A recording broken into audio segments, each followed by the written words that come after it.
Open, the story of human progress. Why have we progressed more in the last few hundred years than in the previous tens of thousands before?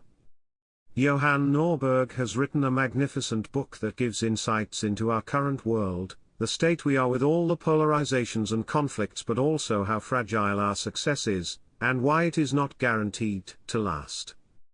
He discovered that the traditional way of studying history from the reverse order, starting from the present and going backwards, also called as a golden nugget theory of history, does not give the proper explanations for our current state of civilization. There are periods in history where different cultures with different religions, ethnicities and locations had rule of law, rapid economic growth and scientific progress. These upturns were often sudden, unexpected and very expansive, with population and income growth. There are examples from the Phoenicians, Athens, the Hanseatic League, the Dutch Republic, the Muslim world before the Mongol invasion, India under Ashoka the Great, Singapore, Hong Kong, China in the Song dynasty era, and after Mao's death, among many others. All of them have commonalities that are the basic message of the book. People were open to new and different ideas, innovations, cultures, habits, foreigners, technologies, business models, and more importantly to the uncertainty that the opening up to something different and strange bring. We have our current Western development because those things happened, and as Nordberg illustrates, it was not because of lack of trying to prevent them from happening but because of failure to keep those elements away unsuccessfully. Europe was too fragmented for any single ruler to impose strict controls over the whole continent, unlike what happened earlier with China after the Song dynasty. The battle between open and closed does not happen between people or institutions. That is too easy an explanation. It happens within all of us, every day. The flourishing eras were the result of open borders, open societies where people were free to experiment, argue and exchange without permissions from the top or controlling agendas that tried to shape the society or pick the winners. Our societies are too complex for any human to comprehend. We cannot control complex systems, and this makes us uncomfortable. We don't tolerate well uncertainty, and it is perceived as a risk. Therefore, the natural instinct is to close up and try to impose restrictions and controls to change. This bottling up does not remove the uncertainty, but it can make us feel more comfortable that we are handling the situation. Ruling classes, elites, and incumbent institutions have always tried to slow down or prevent progress to happen. They have much to lose with the change, and the current status quo enables them to stay in power and enjoy their privileges. In times of turmoil, societies tend to close up in order to seek stability and security. This vicious cycle feeds itself with populists and those that gain from the current stability.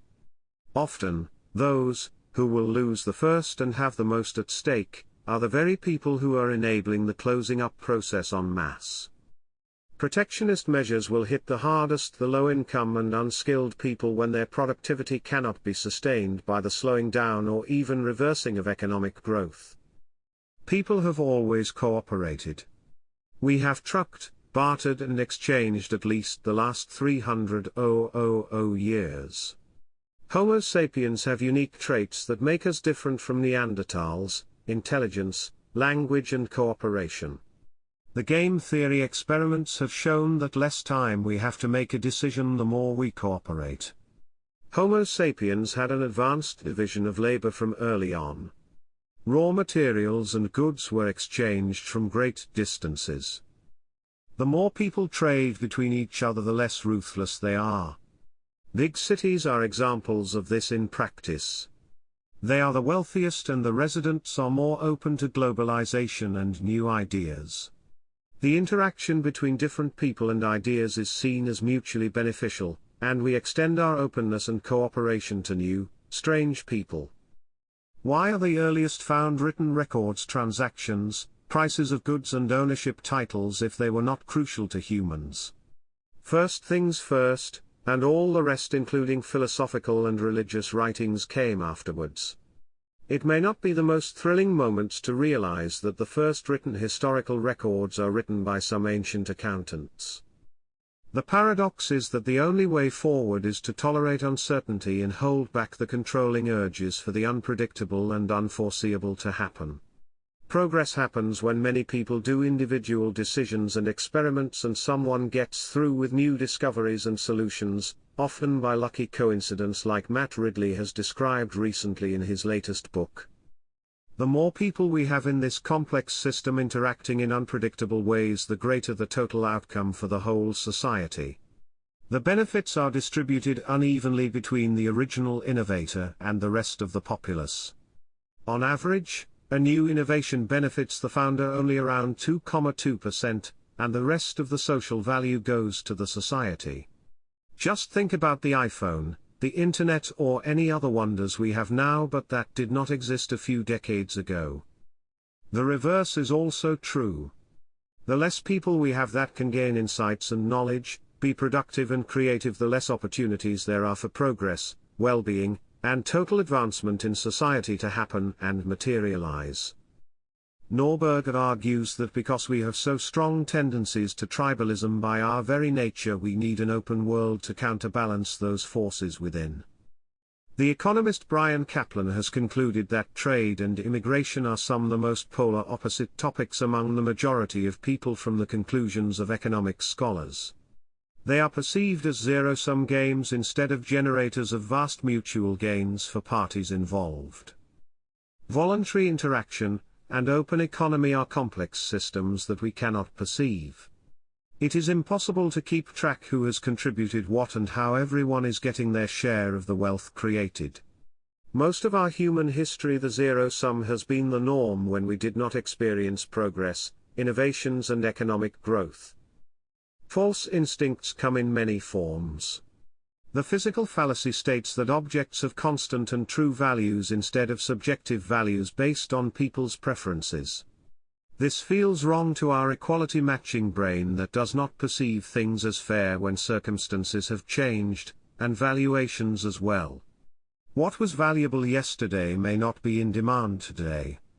2020 has provided many examples of this after coronavirus effects have totaled many industries that flourished before. It is easy to repeat human history and close up after hardship and yield to the fight or flight response. It's harder to acknowledge what Nobel laureate Friedrich Hayek once said. Humiliating to human pride as it may be, we must recognize that the advance and even the preservation of civilization are dependent upon a maximum of opportunity for accidents to happen. And it takes even more wisdom to appreciate the fact that we cannot stop the clock or stay still. There is no one who can come and rescue us from our current predicament but us, together. The less we cooperate, the bigger the challenges in future, and more chances there are that we will lose what we have and even forget some of the knowledge and wisdom we have attained so far. Progress is a messy process of continuous problem solving that can be easily curtailed. The prevention of progress to happen has been so successful that there is only one experiment left, our current one. Will it last or end like all the previous ones is for us to decide, open or closed.